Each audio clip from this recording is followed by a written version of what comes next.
لكل اللي بيدور على طريقة حلوة للبانيه، نسيبكم بقى البانيه المقلي ده بانيه مشوي بأسهل طريقة، تتبيلة سهلة جدا، والخضار اللي معمول ده تحفة. أسهل طريقة والطعم روعة، طعم البانيه جوسي والخضار طعمه تحفة. نسمي الله كده ونصلي على الرسول ونشوف عملنا ايه في الوصفة بتاعت النهاردة. بجيب هنا عندي كده بولة او اي حاجة عندكم، بنزل بيها في بعصيرتين باتنين ليمونة معصورين، ده عصير 2 ليمونة. تمام.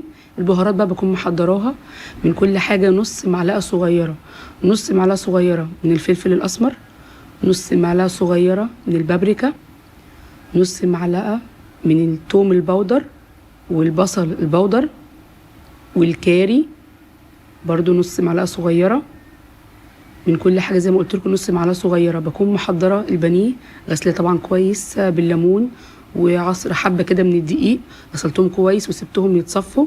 تمام. توم باودر، بصل باودر زي ما قلت لكم. طبعا بكون غسل البانيه وبسيبه يتصفى كده. دي بهارات بيضة اللي هي بديل الماجي، طعمها حلو وطبعا دي اختيارية. ده دبس رمان، معلقتين كبار من دبس الرمان. دي التتبيلة بتاعت البانيه المشوي النهاردة، اظن مفيش اسهل من كده. هقلب بقى المكونات دي كده كلها مع بعض. زي ما قلت لكم بكون محضره البانيه غسلاه ومصفياه. بجيب بقى هنا عندي البانيه ده حوالي كيلو من البانيه. وصفة النهاردة للي بقى بيحب الدايت، الاكل الصحي، مشوها زي ما تمشوها. بصراحة هي بصراحة طعمها تحفة، انتوا لو جربتوها بالطريقة دي بتهيالي مش هتقلوه تاني. سهلة وخفيفة وصحية وطعمها حلو قوي. تمام. بنزل كده بالبانيه وبقلبه بقى في التتبيلة الحلوة دي، وبسيبه بقى في التتبيلة دي يعني نص ساعة ربع ساعة زي ما تحبوا. تمام. يعني كل ما يفضل طبعا في التتبيلة اكتر يكون افضل. يعني تتبيلة سهلة وبسيطة. دبس الرمان لو مش موجود ممكن نستبدله بمعلقة عسل اسود. تمام. مش هتبان في الطعم، بس هي دي التتبيلة بتاعته هتخلي طعمه روعة. بقلب كويس في التتبيلة وبسيبه بقى زي ما قلت لكم ربع ساعة ونص ساعة. بنسيبه شوية كده في التتبيلة قبل ما نشتغل بيه. تمام. نركنه كده في التلاجة. طبعا نخلي التتبيلة تخش فيه كويس كده في كل البانيه زي ما انتوا شايفين كده. بجيب بقى عندي جريل او اي طاسة عندكم ما بتلزقش، مش شرط جريل. بنزل بيها كده بحوالي 3 معالق من الزيت. بصوا بقى هما ال3 معالق دول هما دول اللي هستخدمهم طول الوصفة. 3 معالق من الزيت. هوريكم دلوقتي ازاي هيبقى طري معانا وجوسي. تمام. انا هنا نزلت بالبانيه زي ما انتوا شايفين كده، ياخد لون بس كده معايا حلو على كل جنب كده 3-4 دقايق. هوريكم دلوقتي ايه اللي هيخليه، يعني في ناس بتعمل بانيه مشوي بيكون ناشف، هقول لكم دلوقتي ازاي هنخليه طري وطعمه روعه. بقلب بقى البانيه كويس لغايه ما ياخد لون زي ما انتوا شايفين كده من الجنب ده ومن الجنب ده. بكون بقى انا بستنى لغايه ما اخلص البانيه كله لغايه ما ياخد درجه حلوه كده ولون حلو على الجنبين. بكون محضره خضار، اي خضار بقى عندكم. انا كان عندي فلفل الوان وبصلايه، ما كترتش في الخضار. ممكن تحطوا طماطم لو عايزين. انا حطيت فلفل الوان وبصلايه. طبعا قطعتهم كلهم كده جوانح، هتشوفوهم دلوقتي. ادي كده البانيه. اتاكد كده ان كله خد وش وخد لون حلو كده. بكون محضره طبعا الخضار.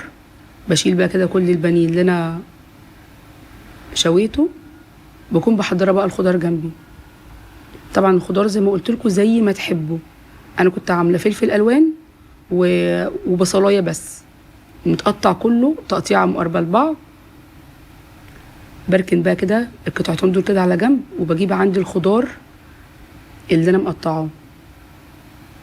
طبعا بكون بحضره الحاجات دي كده قبليها جنبي طبعا ما بتاخدش في ايديكي يعني دقايق الوصفة كلها على بعضها، طبعا بخلاف التتبيلة لو سبتيها شوية في التتبيلة.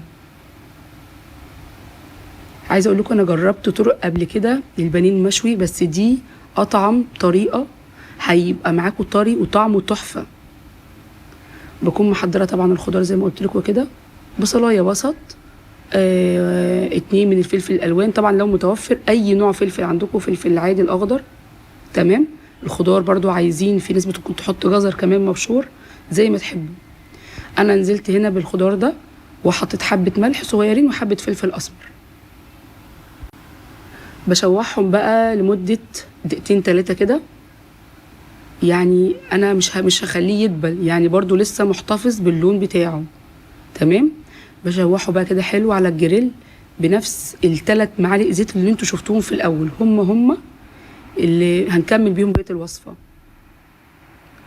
عشان كده بقول لكم البانيه ده فعلا صحي وطعمه روعه فعلا.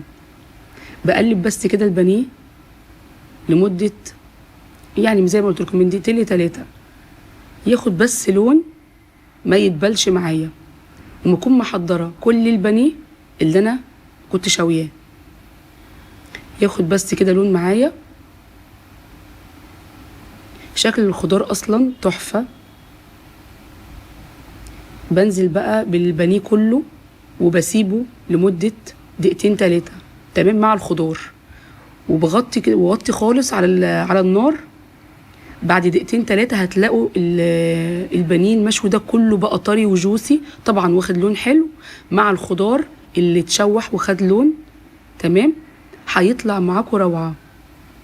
الخضار طعمه تحفه فعلا مع البانيه. بنزل كده بيه في طبق التقديم.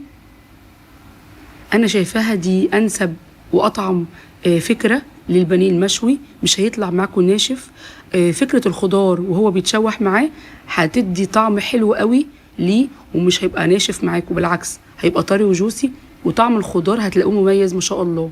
بصوا ادي كده الطبق كده خلصناه ما شاء الله، والله انا مش ببالغ بس فعلا الطعم روعه.